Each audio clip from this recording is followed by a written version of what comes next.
그리스도인의 상황과 역사적인 사건이 유사한 그러한 내용이 있습니다. 그것은 세계 제2차 대전 당시의 일로 독일의 롬멜이라고 하는 명장이 있었습니다. 이 롬멜 장군은 1944년 6월 1일 독일 군대에게 불란서 서부 해안의 경계를 한층 강화하라는 명령을 내렸습니다. 왜냐하면 연합군에게 이 불란서 상륙을 허용하게 된다면 독일군이 한층 불리해질 것이라고 판단했기 때문입니다. 그런데 갑자기 기상이 악화돼서 한치 앞을 내다볼 수 없는 안개가 불란서 서부 해안을 차득 이렇게 덮었습니다. 기상 상황을 본 롬멜 장군은 안개가 낀 며칠 동안은 아무 일도 없으리라 그렇게 생각을 했습니다. 그래서 자기 아내 생일을 축하하기 위해서 내가 이제 베를린으로 가도 되겠구나 이렇게 생각을 하고서 6일날 비행기를 타고서 베를린으로 날아갔습니다. 그러나 롬멜 장군이 안심을 하고 자리를 비운 그 다음 날 연합군의 대대적인 상륙 작전이 시작됐습니다. 역사는 그날을 가리켜서 D-Day라고 그렇게 말합니다. 연합군이 독일군을 패배시키고 세계대전을 결정적인 승리의 자리로 바꿨던 날, 결정적인 승리가 확보된 날, 그날을 바로 D-Day라고 이렇게 말합니다. 물론 D-Day로 끝난 것은 아닙니다.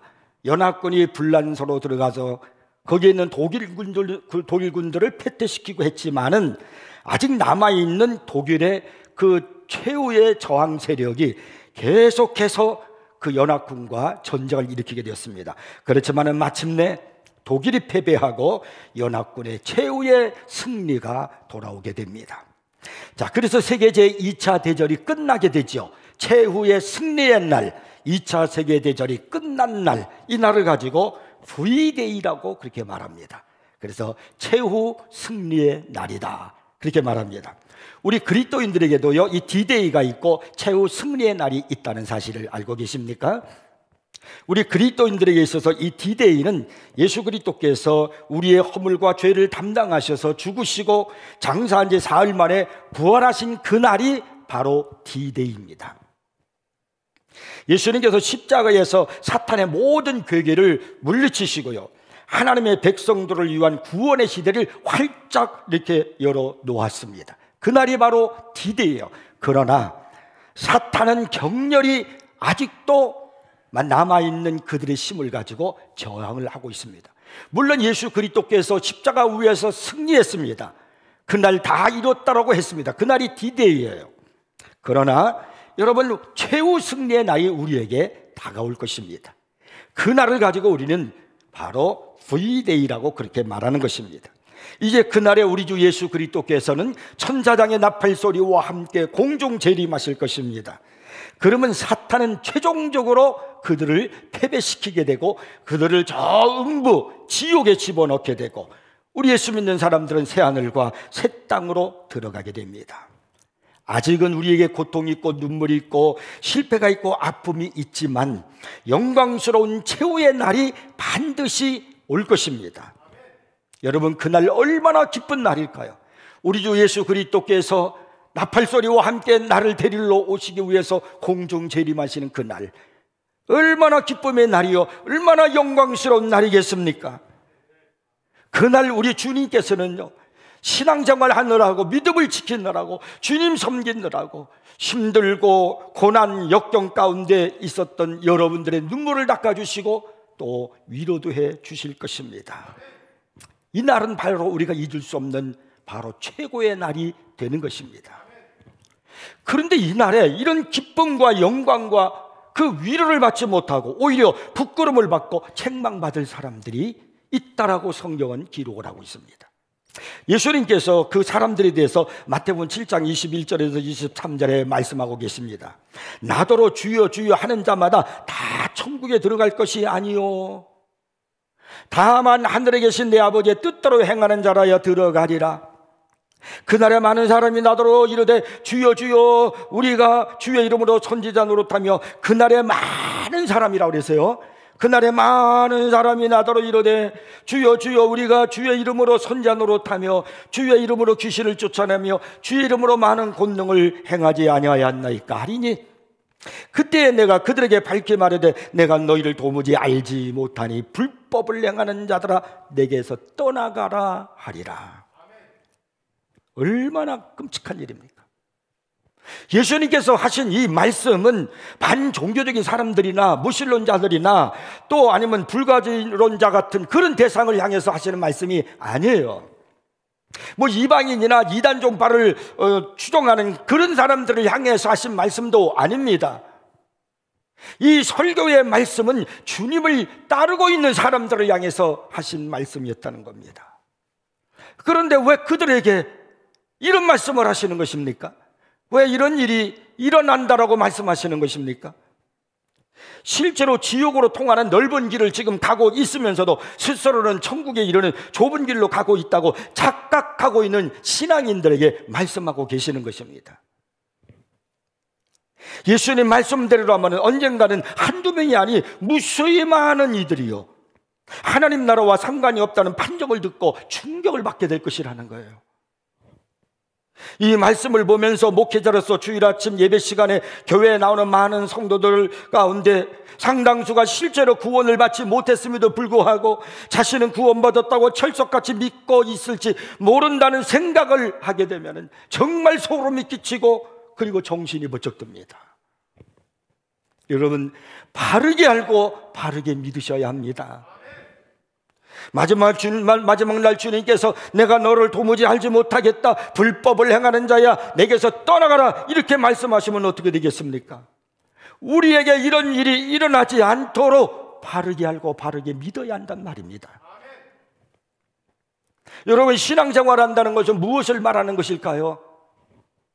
존경받는 기독교 사상가이자 언론가인 멀컴 리지의 책에 보면 이런 내용이 있습니다. 실용주의가 이 땅의 기독교인들에게 미치는 가장 커다란 영향이 있다면 그것은 오늘의 기독교인들에게서 참된 결단과 헌신을 빼앗아 간 것이다. 오늘날 기독교인들에서 참된 결단과 헌신을 빼앗아 가서 그래서 성도들에게 결단이 없고 진정한 헌신이 없는 그런 신앙생활이 오늘 이 시대의 모습이라는 거예요. 20세기 초중반만 하더라도요 이 땅의 그리스도인들에게 가장 위대하게 존경받는 영웅이 누구냐면 순교자들이었어요. 제가 어렸을 때만 하더라도 교회에서도요 목사님들이 설교할 때 순교자들에 대한 설교를 참 많이 하셨습니다. 그 이야기를 들을 때마다 막 감격적이었고요, 가슴이 설레었고요, 그리고 마음속에 결단이 생깁니다. 많은 사람들의 마음속에 간증이 생깁니다. 나도 저렇게 살아야지, 주를 위해서 나도 결단해야지, 주를 위해서 나도 각오해야지, 하나님 나라를 바라보면서 오늘을 내가 믿음을 지키며 살아야지, 이렇게 우리는 결단하며 살았단 말이에요. 그런데 요즘에는 그런 말을 별로 들어볼 수도 없고요, 그렇게 하는 사람도 찾아보기가 힘듭니다. 왜 그럴까요? 바로 이 실용주의 사상 때문에 그런 거예요. 예수님을 믿는다는 것은요 모든 것을 다 버리고 그분을 따른다는 것을 말하는 것입니다. 근데 어느 날은요 예수를 믿는다고 하면서도요 신앙이 다 변질되어 버리고 말았습니다. 누가복음 9장에 보면은 예수님을 따르겠다고 하는 세 사람에 대한 이야기가 나와요. 근데 놀랍게도 예수님은요 자신을 따르겠다는 그 사람에 대해서 애써 만류하는 것처럼 그렇게 말씀하시는 것으로 우리가 느껴질 수 있습니다. 첫 번째 남자가 말을 합니다. 누가복음 9장 57절에 보니까 이렇게 말해요. 길 가실 때에 어떤 사람이 여짜오되 어디로 가시든지 나는 따르리다, 그렇게 말해요. 주님께서 어디로 가시든지 나는 따르리다. 얼마나 대단한 결단이에요. 그때 예수님께서 이 사람에게 이렇게 대답을 하십니다. 예수께서 이르시되 여우도 굴 있고 궁중에 새도 집이 있으되 인자는 머리 둘 곳이 없도다. 어떻게 보면 이 사람의 결심과 예수님의 대답이 동문서답의 이야기와 같은 것처럼 느껴집니다. 이 사람은 어디로 가시든지 주님 따르겠습니다라는 자신의 대단한 결단을 보이고 있는데 예수님은 지금 뭐라고 말씀하십니까? 여우도 굴이 있고 공중에서도 집이 있지만 인자는 머리 둘 곳이 없다. 이게 무슨 말이에요? 나를 따르는 자는 노숙자가 될 각오를 해야 돼. 지금 이런 이야기를 예수님께서 지금 이 사람에게 하고 있는 겁니다. 두 번째 남자가 이제 또 말을 합니다. 방금 아버지가 세상을 떠났으므로 먼저 가서 장례를 치르고 와서 주님을 따르겠습니다. 그렇게 말했더니요, 예수님이 뭐라고 그러시느냐면요, 죽은 자들로 자기의 죽은 자들을 장사하게 하고 너는 가서 하나님의 나라를 전파하라고 하셨습니다. 사람에게 있어서 사랑하는 가족이 세상을 떠나서 장례를 치른다고 하는 것이 얼마나 중요한 일입니까? 이 기간 동안에 모든 것을 다 중단하고 고인을 기리고자 하는 간절한 마음을 갖게 됩니다. 그런데 예수님께서는요, 아버지의 장례식에 가지 마라, 더 중요한 일이 있다, 이렇게 말씀하시니 이것이 정말 주님의 입에서 나온 말씀인가 의심스러울 정도입니다. 세 번째 남자는요, 예수님을 따르고 싶지만 먼저 가서 가족들과 작별 인사하고 그리고 예수님을 따르겠다고 그렇게 말을 합니다. 그랬더니 예수님이 허락지 않으면서 또 이런 말씀을 하셔요. 손에 쟁기를 잡고 뒤를 돌아보는 자는 하나님 나라에 합당하지 아니하니라. 한마디로 말해서 예수님을 따르기 위해서, 올바른 신앙생활을 하기 위해서, 하나님과의 합당한 그런 관계를 유지하기 위해서 전폭적이고 최우선적이고 절대적인 헌신이 필수적이라는 것입니다. 주님이 말씀하시잖아요. 너 날 따르기를 원하냐? 노숙자가 되라. 아버지의 장례는 죽은 자들에게 맡겨라. 가족과 작별 인사조차도 나누지 말라. 여러분, 이해가 가십니까? 이 누가복음 9장의 이 말씀은요, 예수님께서 자신을 따르지 말라고 꼭 설득하시는 것처럼 그렇게 느껴지잖아요. 만류하는 것처럼 느껴져요. 어느 목사님이 신학생 시절에 자기가 존경하는 짐 세딕스라는 교수님이요, 어느 집회에서 설교를 하게 되는데 이 본문, 이 누가복음 9장의 이 말씀을 가지고 설교를 이제 하게 되어서 자기도 그 집회를 참석하게 됐습니다.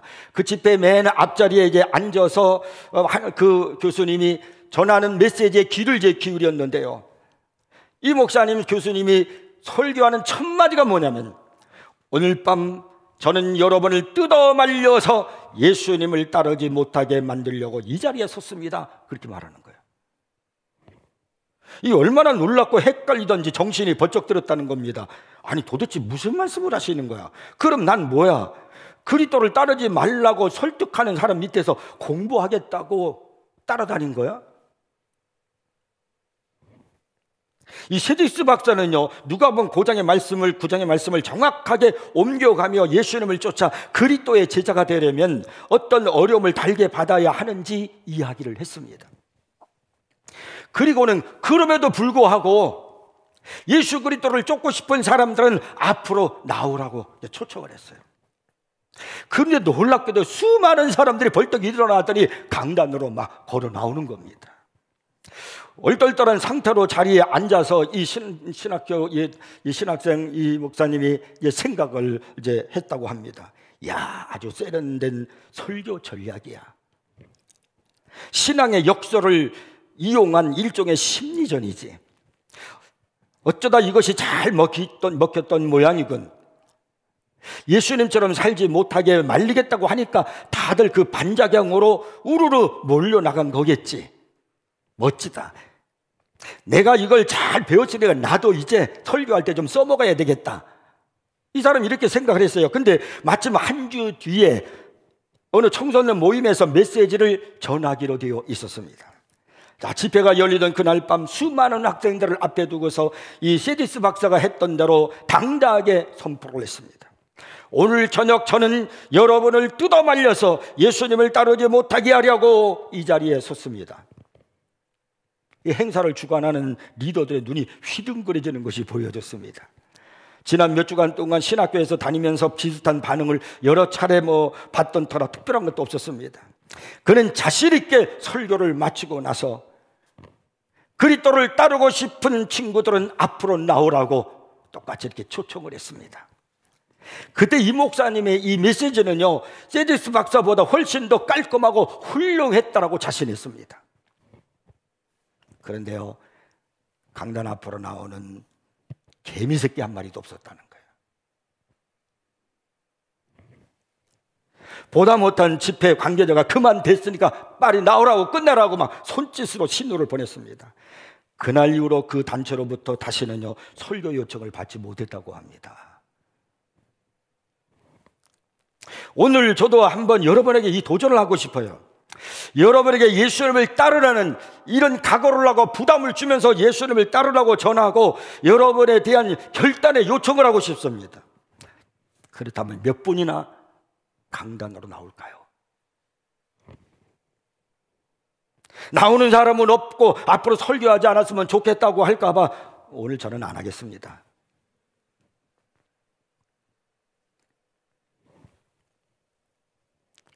대신 좀 부담스러운 말씀을 전하겠습니다.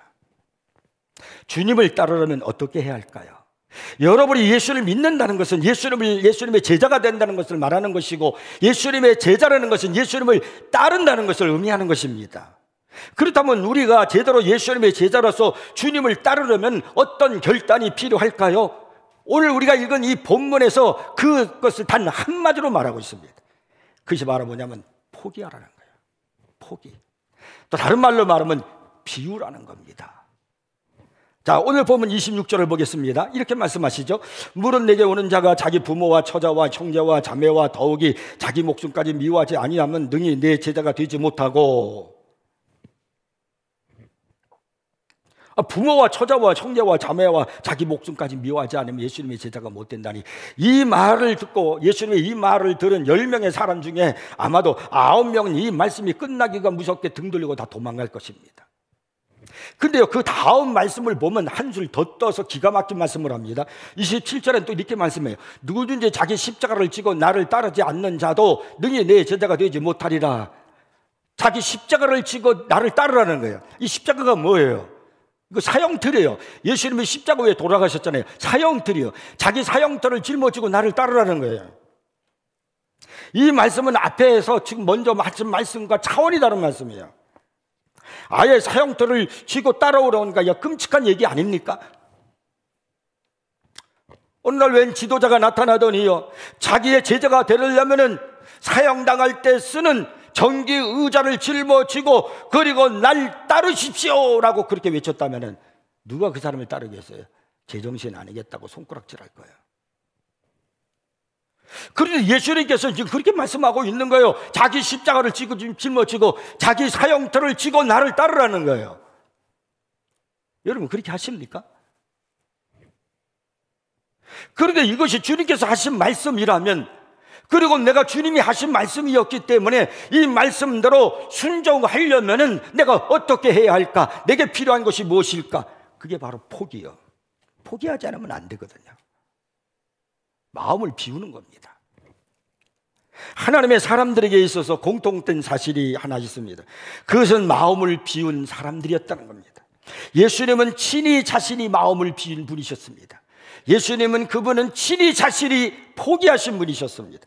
이 사실을 빌립보서 2장 5절부터 8절에서 우리는 찾아볼 수 있어요. 너희 안에 이 마음을 품으라 곧 그리스도 예수의 마음이니 이랬어요. 그러면서 하시는 말씀이, 그는 근본 하나님과 본체시나 하나님이시라는 거예요. 하나님이신데 하나님과 동등됨을 취할 것으로 여기지 아니하시고, 이 말이 무슨 말이에요? 포기했다는 거예요. 오히려 자기를 비워 종의 형체를 가지사 자기를 비운 거예요. 마음을 비웠어요. 사람들과 같이 되셨고 사람의 모양으로 나타나서 자기를 낮추시고 죽기까지 복종하셨으니 곧 십자가에 죽으심이라. 예수님은 포기하셨어요. 예수님은 자기의 마음을 비우셨습니다. 예수님은 마음을 비운 삶을 사셨습니다. 영광과 존귀도 다 포기하셨습니다. 그래서 주님을 따르는 자는요, 자기의 마음을 비우지 않으면 안 됩니다. 세속적인 영광을 포기하지 않으면 진정한 예수님의 제자로서의 길을 따라갈 수가 없는 거예요. 말로 따른다고 따르는 게 아닙니다. 예수님은요, 세례 요한을 향해서 이런 말씀을 했어요. 여자가 낳은 자 중에 세례 요한보다 큰 이가 일어나님이 없도다. 왜 이렇게 예수님은 세례 요한을 향해서 이렇게 큰 칭찬을 높이 하셨을까요? 그것은요, 세례 요한은 철저하게 자기 마음을 비운 사람이기 때문입니다. 근데 오늘날 우리들의 마음은 어떻습니까? 심령이 가난한 자가 아니라 부자가 되어야 된다고 그런 생각으로 가득 차 있지는 않은가요? 성공주의에 매료되어 있지는 않습니까? 세속적 영광에 취해 있지 않습니까? 왜 그렇습니까? 바르게 배우지 않고 바르게 믿지 않기 때문에 그런 거예요. 언제부터인가 예수를 믿으면 구원받는다는 기독교적인 그 메시지의 본질 대신에 예수 믿으면 복을 받고, 예수 믿으면 건강해지고, 예수 믿으면 출세하고, 예수 믿으면 부자가 될 수 있다는 사상이 퍼지기 시작했어요. 물론 예수 믿으면 복을 받습니다. 예수 믿으면요 병 고침도 받습니다. 그런 역사가 지금도 나타나고 성경에도 많이 기록되고 증거되고 있습니다. 그러나 이것이 기독교적인 핵심은 아닙니다. 만약에 복을 받고 건강하기 위해서만은 내가 교회를 나오고 예수를 믿는다면, 내가 예수를 믿었음에도 불구하고 복을 받지 못하고 건강해지지 못하고 행복한 삶을 살지 못한다면 언젠가 그 사람은 예수님을 버릴 수 있단 말이에요. 많은 사람이 예수를 떠난 것처럼 그도 떠날 수 있다는 얘기예요. 여러분은 왜 예수님을 따르십니까? 오늘 여러분은 왜 교회 나오시고 신앙생활을 하십니까? 세상적인 그런 욕구를 성취하기 위해서 예수를 믿으십니까? 아니면 나를 구원하시고 변화시켜 주신 예수님이 너무나도 좋기 때문에 영원히 멸망받아 지옥 갈 내가 하나님의 자녀가 되고 천국 가게 된 것이 너무나 기뻐서 주님을 믿고 따르십니까? 교회에 나오고 있지만 여전히 세속적 영광에 대한 기대가 나를 지배하고 있다면 내 신앙의 동기는 아직도 순수하지 못한 겁니다. 오늘 보면 33절을 보시고요, 충격받지 마세요. 주님이 이렇게 말씀하십니다. 이와 같이 너희 중에 누구든지 자기의 모든 소유를 버리지 아니하면 능히 내 제자가 되지 못하리라. 주님의 이 말씀대로 주님의 제자가 되신 분 계십니까? 자기의 모든 소유를 버리지 아니하면, 소유를 다 버려야 주님의 제자가 된다는 거예요. 이 말씀을 듣는 순간 찬물을 여러분의 머리에다가 그냥 끼얹은 것 같은 그런 충격을 받지는 않을까요? 도대체 예수님은 왜 이런 말씀들을 우리에게 하시는 걸까요? 이런 말씀들은 신앙생활을 다 빼버리고 내게 좋은 것들만, 내가 듣기 좋은 것만, 그것만 받아서 신앙생활을 하고 있지는 않은가요? 그러다가 마지막 날 주님 앞에 설 때에 죽기로부터 책망받으면 어떻게 합니까? 주님이 말씀하잖아요. 너가 가진 재산 다 버려, 포기해라. 십자가를 짊어지고 가족들까지 미워하면서 그리고 날 따르라. 이거 도저히 어처구니 없는 이야기예요. 예수님은 무슨 생각으로 그렇게 말씀하시는 것일까요? 여기서 여러분 예수님의 마음을 아셔야 돼요.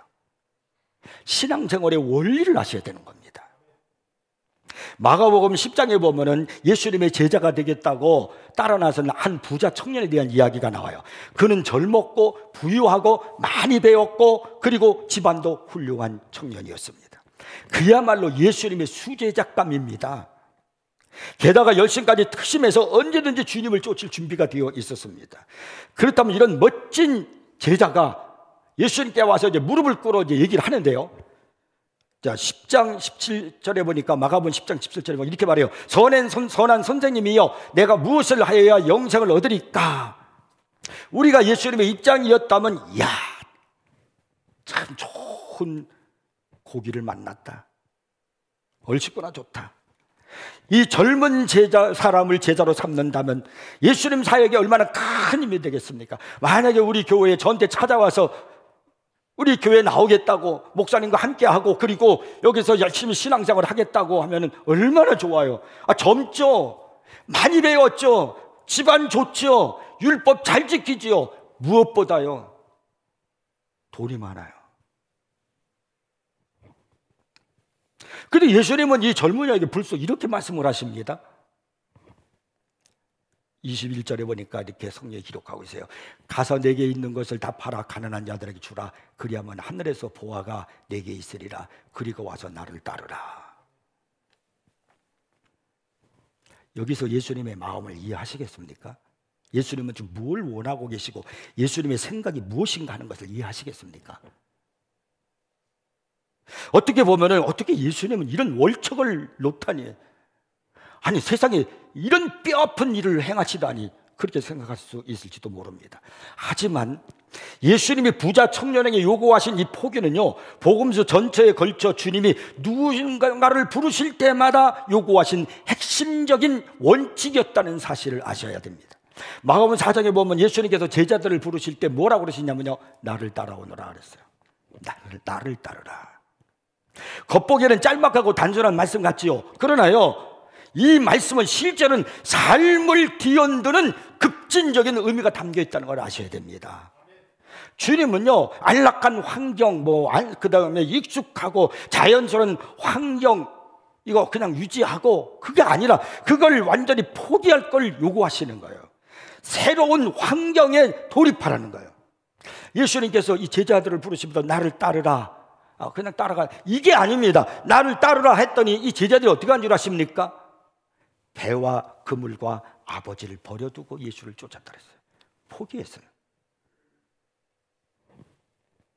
예수님을 따른다는 것은요, 지금까지 자기가 살아온 삶의 판을 완전히 새로 짠다는 것을 말하는 겁니다.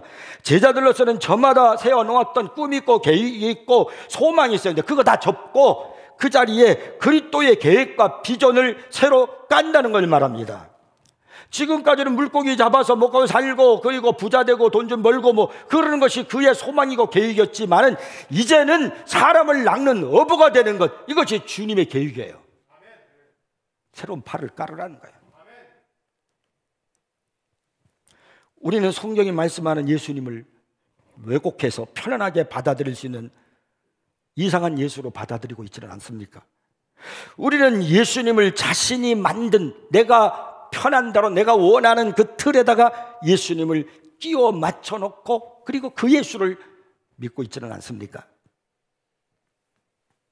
성경에서 말씀하시는 예수님을 내가 믿는 것이 아니라 내가 만든 예수를 믿는 거예요. 예수님의 마음을 읽으셔야 돼요. 자, 한 가지 얘기를 드리겠습니다. 여러분, 성공한 목사, 성공한 교회는 어떤 교회라고 생각하십니까? 제가 목회자로서 어떤 모습이 성공한 목회자라고 생각하십니까? 그래도 오늘날 성공한 목사 그러면요, 일단 교회에 출석하는 교인 수가 많아야 돼요. 그리고 교회도 크고 멋지게 잘 지어야 되고요, 예산 규모도 크고요. 이렇게 할 때 성공을 가늠하는 거예요. 성공한 목회자다. 성공의 기준을 그런 어떤 외적인 그런 것에다가 두는 거예요. 이게 왜 그러냐면 오늘 우리가 살고 있는 이 시대가 다 세속주의고 성공문화 시대에 살고 있기 때문에 그래요. 그것이 진짜 성공일까요? 자, 그렇다면 예수님은 어떻게 사역하셨는가를 한번 보십시오. 예수님은요, 역사상 최소형 교회 담임 목사였습니다. 교인이라고 하는 12명밖에 안 됐고 그들을 그냥 밤낮으로 데리고 24시간 같이 다니면서 그들에게 말씀을 가르치고, 그리고 세상을 떠난 뒤에 예수님의 가르침을 받고 따랐던 교인은 고작 120명밖에 없었어요. 예수님께서 사역할 때는 물론 많은 인파들이 몰려들었습니다. 막 기적을 보고 오늘 본문은 25절에도 보면은요, 수많은 무리가 함께 갈새라고 말씀하시면서 얼마나 많은 사람들이 예수님과 함께 했다는 것을 우리가 알 수 있지 않습니까? 이렇게 많은 인파들이 몰려왔는데 그들을 향해서 주님이 어떻게 하셨는가, 무슨 말씀을 전했냐면요, 요한복음 6장 53절에 보면은요, 이런 말씀을 하셨어요. 너희가 인자의 살을 먹지 아니하고 또 인자의 피를 마시지 아니하면 너희 속에는 생명이 없다. 이게 너무나 어려운 얘기예요. 교회 성장과는 거리가 멀어요. 교회 나온 성도들에게 위로 좀 해주고 힘 좀 주고 등도 두들겨주고, 일주일 동안 얼마나 많이 힘들었습니까? 일주일 동안 세상에 살면서 얼마나 많이 넘어지고 그리고 가슴 아픈 일들을 많이 만났습니까? 얼마나 많이 상처받았습니까? 위로받으세요. 주님의 축복받으세요. 이런 설교를 주님은 하지 않으셨어요. 그러니 여러분, 그 교회 성장하고는 너무나 거리가 멀어요. 피를 마시고 살을 먹어야 된다는 거예요. 이 이야기를 듣는 사람들은 은혜가 되겠습니까? 결국 주님의 이 말씀이 끝났을 때 다 떠나가고 12사람밖에 안 남았어요. 12제자밖에. 여기서 우리는 무엇을 할 수 있습니까? 예수님은 대중의 시선을 끄는 일에는 조금도 관심이 없으셨다는 거예요. 주님은 숫자에 연연하지 않으셨다는 겁니다. 대신 끝까지 말씀을 믿고 따르는 몇몇에게 집중하셨습니다. 그리고 철저하게 순종하는 그 소수를 사용하셔서 역사의 물줄기를 새로운 방향으로 바꿔 놓으셨습니다. 자기를 부인하고 자기를 비우고 자기를 포기하는 그런 사람들, 이것이 기독교의 핵심이고 복음의 핵심이에요. 여러분이 그런 분이 되기를 바랍니다. 속지 마세요. 세속적인 유혹에 속지 마세요. 내가 먼저 그의 나라와 그의 의를 구하면 돼요. 여러분, 무엇을 먹을까, 무엇을 마실까, 무엇을 입을까 염려하지 말라고 주님은 분명히 말씀했습니다. 그런데도 우리는 자꾸 거기에만 집착을 해요. 먼저 그의 나라와 그의 의를 구하라, 그리하면 이 모든 것을 너에게 더하시라고 하셨습니다. 그 말씀을, 주님 말씀을 믿으십시오. 내가 해야 할 일이 무엇인지를 먼저 깨달으세요. 우리가 예배당에 모여 두 손을 높이 들고 찬양하지만 실제로는 성경이 가르치는 예수님을 경배하는 것이 아니라 자기 자신을 경배하고 있지는 않은지 모르겠습니다. 바르게 알고 바르게 믿고 바르게 살아야 됩니다. 얼마나 많은 돈을, 재산을 내가 갖고 있느냐, 얼마나 오래 살았느냐 중요하지 않습니다.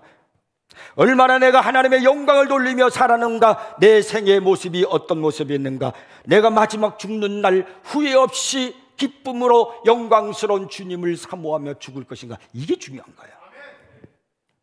각자가 걸어가는 그 삶의 길은 다르지만 나에게 맡겨진 사명의 성취를 위해서 후회 없이 살다가 영광스러운 주님 앞에 갈 수 있기를 바랍니다. 바르게 알고 바르게 믿으십시오. 분명히 마지막 날 주님께로부터 칭찬 듣고 상급을 받는 사람도 있겠지만 그렇지 않는 책망받는 사람도 많다는 겁니다. 저는 우리 성도들이 그 잘못된 책망된 부류가 아니라 칭찬 듣고 그리고 상급받는 그 부류에 속하기를 주의 이름으로 축복합니다. 기도하겠습니다.